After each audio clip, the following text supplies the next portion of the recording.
¿Qué tal? ¿Cómo están amigos y amigas de esta comunidad? Pues nuevamente el Poder Judicial es noticia y nos vamos a enfocar, por supuesto, a lo que pasa con los trabajadores del mismo y la famosa insaculación en el Senado de la República, si ustedes me lo permiten.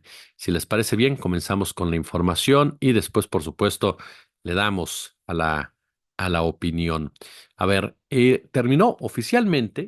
terminó el paro de labores del Poder Judicial, ¿no? Por lo menos es lo que dicen. Este sábado, 684 trabajadores del Poder Judicial votaron a favor, 572 en contra, números que muestran la polarización que existe en torno a esta medida para que concluya el paro de labores y que las protestas por la reforma se realicen mediante otro tipo de actividades. La Asociación Nacional de Jueces y Magistrados de Circuito y Jueces de Distrito del Poder Judicial de la Federación informó que el próximo lunes retoman actividades más de 50,000 trabajadores y van a regresar tras 54 días de huelga. Sin embargo, advirtieron que las acciones en contra de la reforma continuarán al tiempo de hacer un llamado a la Suprema Corte de Justicia para que vele por los equilibrios de poderes. Ahora, hay un grupo de los trabajadores del Poder Judicial que ha estado en las calles que abiertamente dice no. No vamos a regresar, no vamos a acatar la decisión que están tomando los jueces, no lo vamos a hacer y no queremos regresar porque lo que está en peligro es la democracia, lo que está en peligro es la justicia y parece ser que los magistrados y jueces no lo entienden, por lo tanto, no nos vamos a mover de aquí.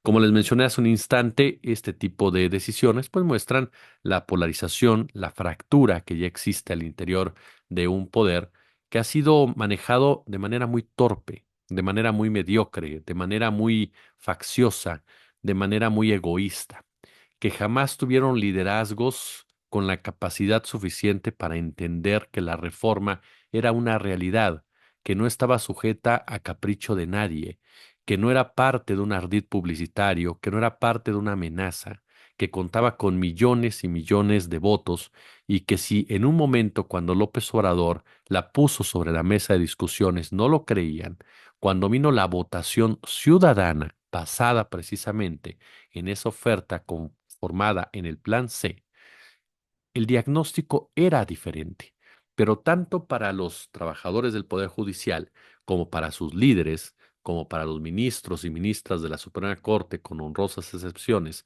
para sus corifeos, para sus analistas, para sus periodistas, fue más fácil denostar, fue más fácil caer en la agresión, fue más fácil caer en el estigma, fue más fácil criminalizar, en lugar de defender sus posturas con inteligencia, en lugar de tratar de hacer llegar un mensaje para que la ciudadanía supiera de qué se trata su postura. Pero es muy difícil que tú busques esta empatía cuando históricamente la has rechazado, cuando históricamente la población te ha parecido de un segundo nivel y que tienes fijo en la mente que tú eres el salvador de la patria, que al ser parte de un poder judicial te hace parte de un selecto grupo de seres especiales que son intocables, que son inamovibles, que son herederos, ¿no? De diversas glorias, de diversos derechos que convirtieron en privilegios y por lo tanto no necesito el aval de la ciudadanía. A mí no me importa lo que vote la gente. Y lo vimos en un principio cuando comenzaron las manifestaciones, posturas de jueces particularmente, quienes decían abiertamente, a mí no me tiene por qué votar la ciudadanía. Y no explicaban, con sus honrosas excepciones, lo complejo que podría ser el método, lo difícil que podría ser el método, lo costoso incluso, sino se basaban en el hecho de que no tenía la gente la capacidad para tomar una decisión de esa naturaleza, que no tenían por qué calificar al árbitro de un partido y que al final el Poder Judicial funcionaba adecuadamente. Declaraciones, posturas que únicamente mostraban una total disociación del día a día y sobre todo que estaban amparadas en intereses particulares, en privilegios, tanto nacionales como internacionales, confiadas en que el injerencismo norteamericano, en que el capitalismo de cuates en que el peso empresarial llegaran a su salvación, porque quedaba claro que el PAN y el PRI son nulos en todo este debate. Por supuesto que en este proceso, Norma Piña intentó influir de cierta manera para que Morena no alcanzara esa mayoría calificada en la Cámara de Diputados. En lugar de comprender su papel desde que asumió ese falso protagonismo como figura del movimiento de Claudio X González, y que esto le iba a traer una denostación más allá de un reconocimiento.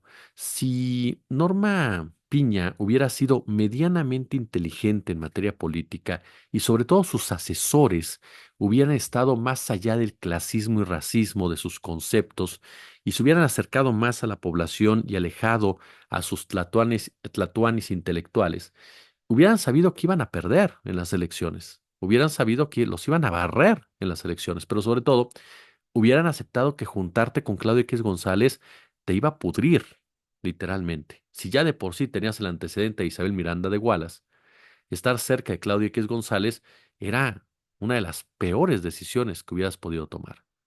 Pero se dejaron seducir por el canto de un junior que lo mismo le hizo al PAN y al PRI y al extinto PRD, y los resultados están ahí. Pero sobre todo, se dejaron llevar por esa infinita, pero infinita vanidad de no escuchar hacia abajo, de ver hacia abajo por arriba o por encima, como ustedes quieran, del, del hombro. 54 días de huelga y no tuvieron jamás la empatía del pueblo. 54 días de huelga y no tuvieron jamás el respaldo ciudadano. 54 días de huelga y de una cantidad inmisericordia de reclamos, estridencia, agresiones, ofensas, y todo se reduce a una imagen. Una señora pidiéndoles el paso porque va a ir a trabajar y ustedes mandándola a que se suba al puente, a pesar de que es una señora de la tercera edad.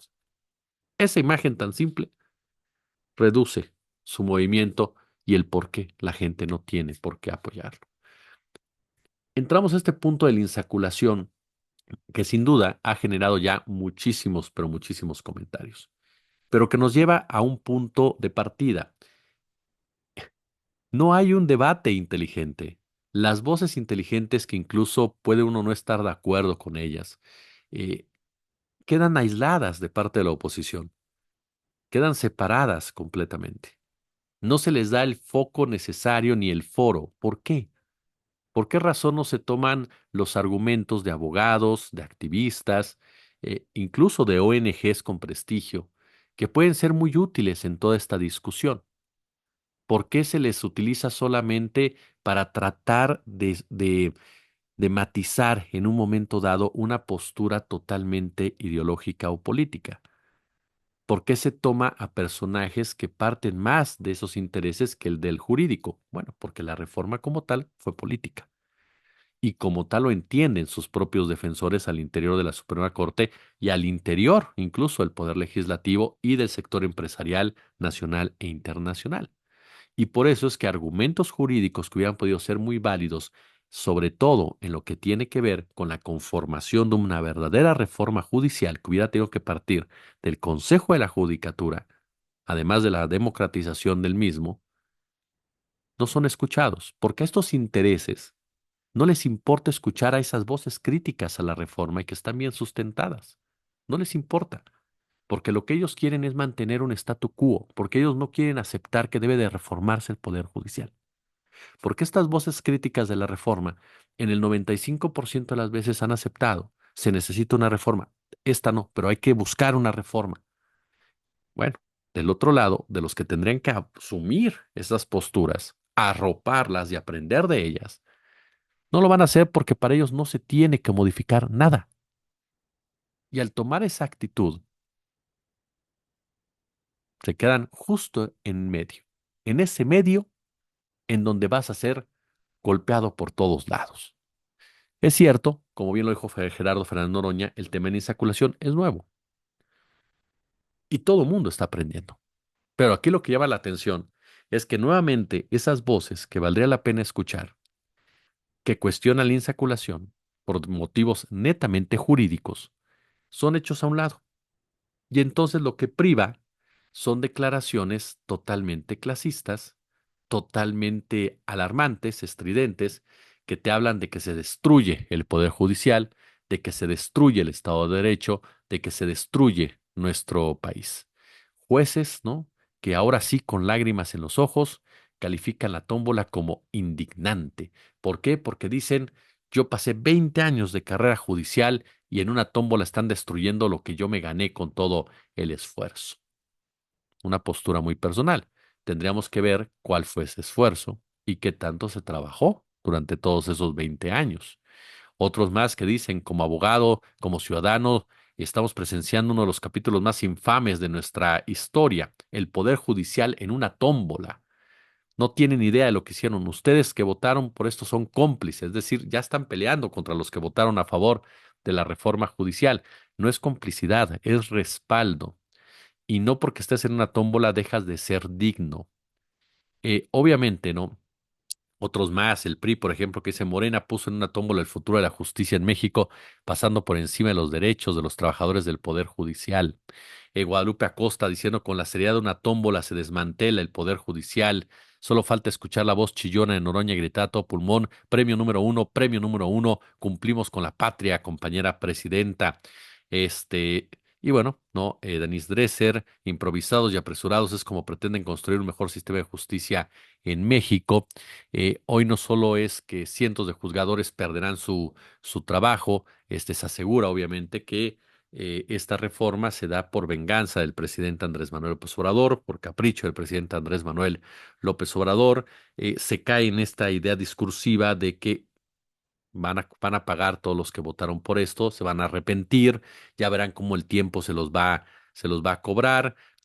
Obviamente hay críticas a la organización como tal, que es cierto, tuvo por ahí algunos errores, algunas contradicciones, se cayeron, por ejemplo, en un momento dado las pelotitas, ¿no? Y momentos que les soy honesto, hay errores que se están sobredimensionando, que se están llevando a ese concepto dantesco completamente. Y ese fue el problema de toda esta discusión, ¿no?